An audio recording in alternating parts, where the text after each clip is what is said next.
The Red Dead series is one of the most popular video gaming franchises ever, selling over 80 million copies and having two of the most critically acclaimed games of all time. So that made me wonder, how did the Red Dead series start, and do the games really live up to the hype? My journey started off with Red Dead Revolver, the first game in the series. While Revolver did start one of the greatest gaming franchises ever, few of its features really hold up to this day. The arcadey feel works perfectly to fit the bounty hunter vibe that Rockstar San Diego tried to make with Red, and it really works to create this clearly Western atmosphere that continues throughout the series. Deadeye is also introduced, and while it isn't as refined as well as it is in some of the newer games in the Red Dead Redemption series, it is still an interesting feature that gives this game a unique feel that still holds up to this day. The story has a solid Western mood, with Red looking for revenge on the people who killed his parents, but the meandering and addition of other characters really ruins the feeling of the story, because you can't just really get into it before they whisk you away to another character who takes away from the story. Multiple chapters started and I would just be confused because we literally just switch from Red and go into another character without really a solid transition between the two of them, and that other character is only played in that one chapter. Red's cousin Shadow Wolf and the Buffalo Soldier are also just kind of shoehorned in the story, with Shadow Wolf's death not really doing anything for the story, and it just doesn't really feel like that they have the familial connection that really makes sense in terms of the story. And clearly this was done due to Red Dead Revolver's shaky production, with the whole project at one point being scrapped and then being brought back with Rockstar as the publisher. While these additions of playing as the other characters do add a new layer to the game, some of them just don't really make sense in the story, with Jack Swift in the Generals chapters literally could have been taken out without changing the story at all.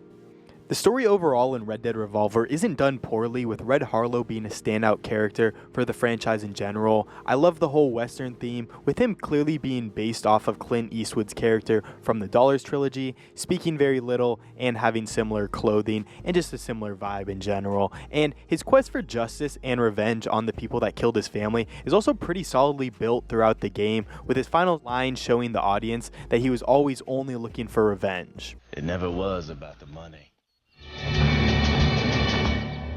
The rest of the major characters all have their own plots of why they're trying to get rid of the governor, but I feel like none of their side plots work well in the story and just take away from Red's revenge story against the governor, since he screwed his dad out of the money and basically killed his father, especially when you're forced to play as them. The mechanics also are a little janky, but that's kind of expected of a game that came out in 2004 before they really understood what controls can be used. But again, Red Dead Revolver did come out in 2004, the same year as GTA San Andreas, which is just a lot more polished, because at this time Rockstar wasn't fully focused on one game as they are now, and resources were spread thin across the company, so they weren't able to polish Red Dead Revolver to the same standard as GTA San Andreas.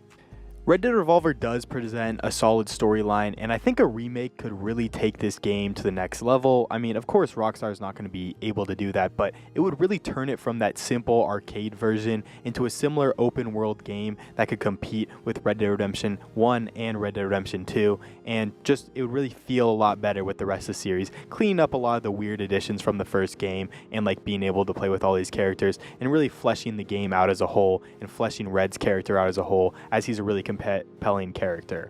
Red Dead Revolver to me is a really average video game, especially for the time, which makes it even crazier that Rockstar built one of the best gaming franchises ever off the bare bones of this game. I think this game also just does get a little bit too much praise just because it's bundled in with some of the best games of all time in its franchise, but I still understand some of the praise, especially towards the amazing Western atmosphere and just I think the great ending that they have. There is a solid story throughout, but of course it just falters a little bit too much for me to be a really outstanding game. The next game in the Red Dead series I played was the 2010 classic Red Dead Redemption. Red Dead Redemption takes everything good with Red Dead Revolver and amplifies it to a whole new level. We see the story of John Marston taking out the old members of his gang because a member of the government took his family from him because of his former crimes. Red Dead Redemption is a true Western, and we slowly uncover more and more of John's backstory throughout the game, growing to love him as a character. The atmosphere of this game is absolutely impeccable, with it truly capturing the lone character Western field, going from town to town doing odd jobs to slowly get to his final goal of getting his family back. From the beginning of the game, Red Dead Redemption is an absolute masterpiece, starting off with one of the best intros for any video game ever.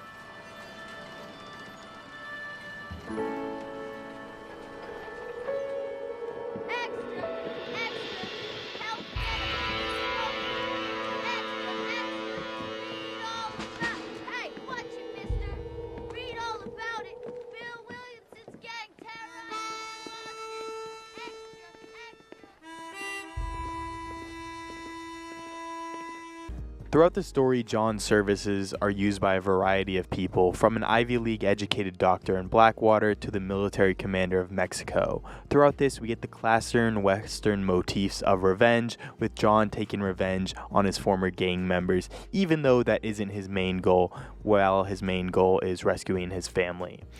While the game isn't as interesting throughout the first chapter, where John is basically trapped in New Austin doing odd jobs for anyone he can, he eventually goes into Mexico and the game finally starts rolling. Even in these odd jobs in New Austin, the game is thoroughly interesting, with each of these characters having their own eccentric personality and their own character stereotypes, but at the same time, every single mission is pretty interesting in its own right.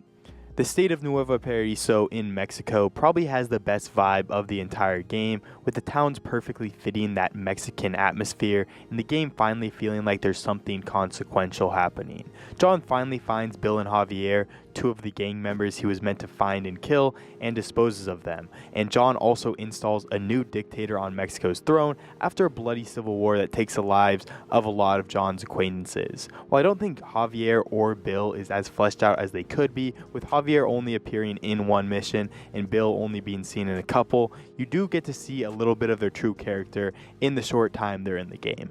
When John finally gets back to Blackwater, we finally get to meet the FBI agents who took his family and get the final target, the leader of John's former gang, Dutch van der Linde. You get to realize how evil the FBI agents are in their own right, as they seem to have sort of a disgust for the person John is, rattling off all his former crimes, even if he hasn't committed any in over a decade. Dutch van der Linde really steals the show in Blackwater and West Elizabeth in general, being a charismatic leader that has clearly fallen from his former pedestal, letting his ego fully consume him.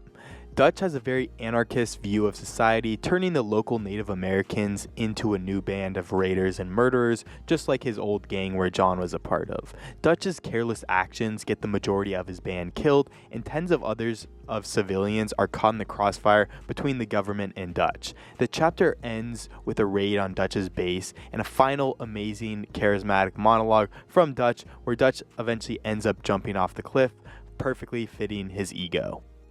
John's family is finally freed after the FBI agents get Dutch's body, and there's a nice calm section where we get to meet John's son, Jack, his wife Abigail, and his friend Uncle that lives on his ranch. There are some solid bonding activities with each of these characters, but they really aren't anything special. But I think it is really nice to spend some time with Jack, as he does eventually become the player character later on. This section isn't all that interesting, but it just is a nice time to kind of chill out after all the super stressful stuff that happened in Mexico and in Blackwater, and just finally get to learn about the family that John actually seems to love a lot and really, risked his life to free. The FBI agents eventually turn on John, as they believe he needs to be dealt with for his crimes, just as he dealt with all the other members of his gang. The final mission is an FBI raid on John's ranch, where John, Uncle, and Jack fight off waves of soldiers until Uncle is eventually killed in the fight, and John, Jack, and Abigail are forced to retreat into John's barn. Realizing that he has nowhere to go and the FBI will hunt him down forever, John sends Jack and Abigail away and accepts his fate. He is gunned down outside the barn, finishing Agent Ross's revenge, killing all of the van der Linde gang. Red Dead Redemption ends with the player taking over as Jack after Abigail has also died due to a broken heart, and Jack goes on a revenge quest to kill Agent Ross. When he eventually succeeds after chasing him across 2 states, the game finally ends with the revenge coming full circle and Jack following in his father's footsteps, becoming an outlaw. Red Dead Redemption has a beautiful story, and the graphics hold up to this day, even if they aren't what you would expect nowadays. Almost everything in the game perfectly fits the Western atmosphere and just gives you such a great story of a man fighting for his family and eventually sacrificing himself for their sake. The gameplay and the mechanics are a huge step up from Revolver and overall just improve on the Rockstar formula of open world shooter games. Next up in the series is Rockstar's critically acclaimed DLC for Red Dead Redemption, Undead Nightmare. In Undead Nightmare, John Marston has to fight off hordes of the undead, meeting characters from Red Dead Redemption and trying to save his family from falling to the same disease that all the zombies have fallen to.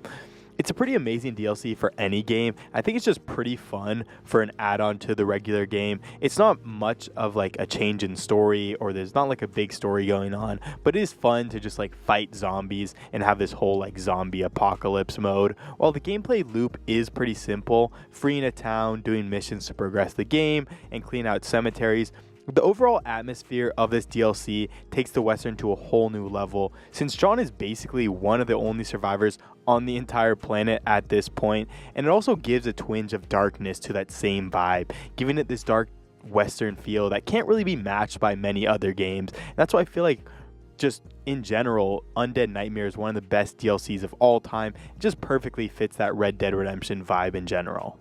Last in my journey through the Red Dead games is the most recent game, Red Dead Redemption 2.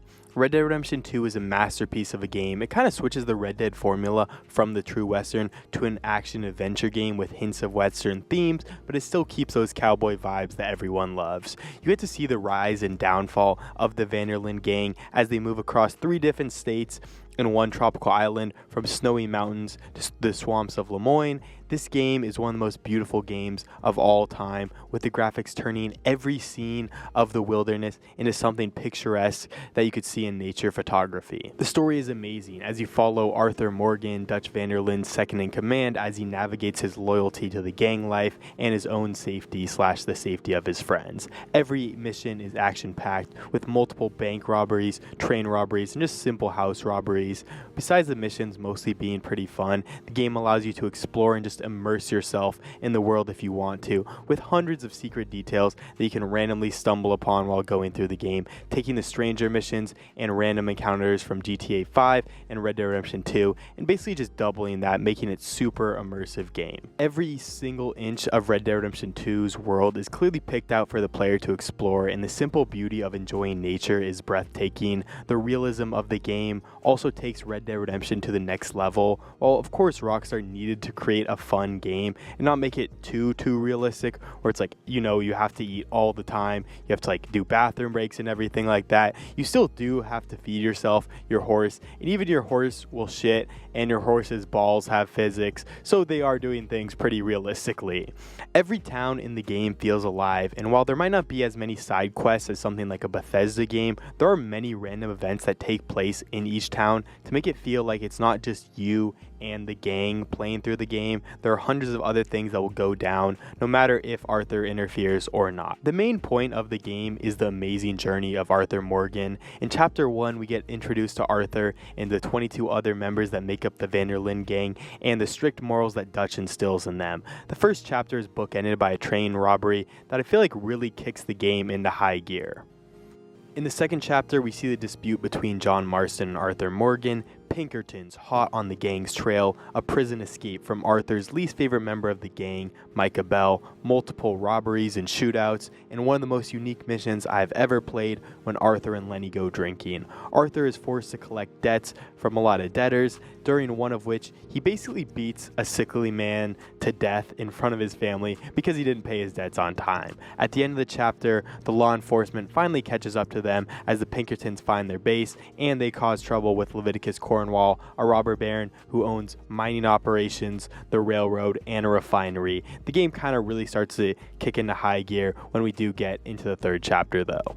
The third chapter really kicks off the whole story, where we see the Vanderlyn gang get in between a decades-long feud between two plantation families, the Grays and the Braithwaites, as the gang settles in the southern state Lemoyne. The families figure out they're being played after the Vanderlyn gang helps both sides, and both sides eventually betray them, with their Vanderlyn gang coming out on top after destroying the towns that the Grays helped to build and destroying the plantations that the Braithwaites relied on as their only source of wealth. The chapter ends with law enforcement again finding their camp, forcing them to move into an abandoned house that Arthur and Lenny had cleared out earlier in the chapter. The fourth chapter sees the Vanderlyn gang take on Saint Denis, the only large city in the entire game, where they buddy up with Angelo Bronte, the crime overlord of the city, after they figure out that Jack Marson was getting held by Bronte after he was kidnapped by the Braithwaites.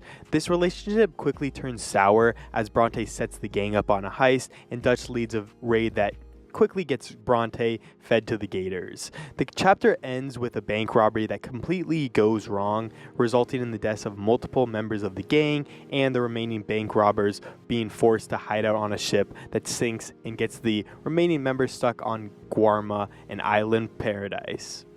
The Guarma expedition ends quickly, with the gang members being able to make it back to the mainland after participating in a revolution against the island's overlords. The fifth chapter wraps up with everyone reuniting and the Pinkertons finding their temporary home and raiding it. Arthur is also diagnosed with tuberculosis in this chapter, and realizing that he doesn't have much time left to live, turns into a much more caring man who wants to save everyone he can while he can.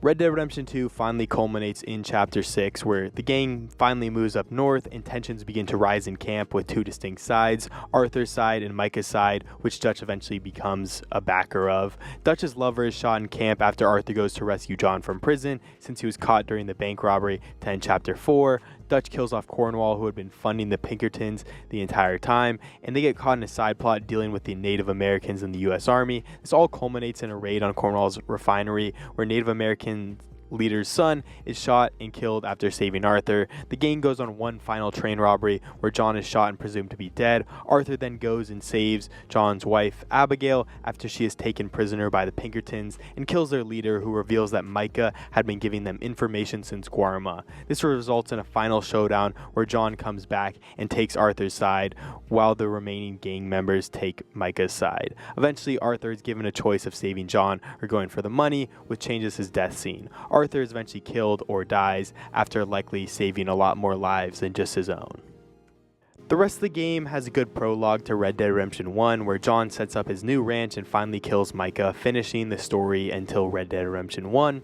Red Dead Redemption 2 is almost a perfect game, with the story of a ruthless man learning that the people and the connections he makes will be the only thing he leaves behind. It is a story of redemption and works perfectly to segue into Red Dead Redemption 1 and give a good backstory on what everyone in the gang was doing during that time period. While it doesn't do the greatest job for people like Bill and Javier, who I feel like should have played a bigger role in Red Dead Redemption 2, Dutch has a great backstory, and I feel like Arthur is also just an amazing character in his own right, even though he wasn't created during the Red Dead Redemption 1 process. While it doesn't have the same Western atmosphere and elements that the earlier games have, Red Dead Redemption 2 is a masterpiece in video game storytelling, having a beautiful redemption arc for a man who killed thousands of people throughout his entire life.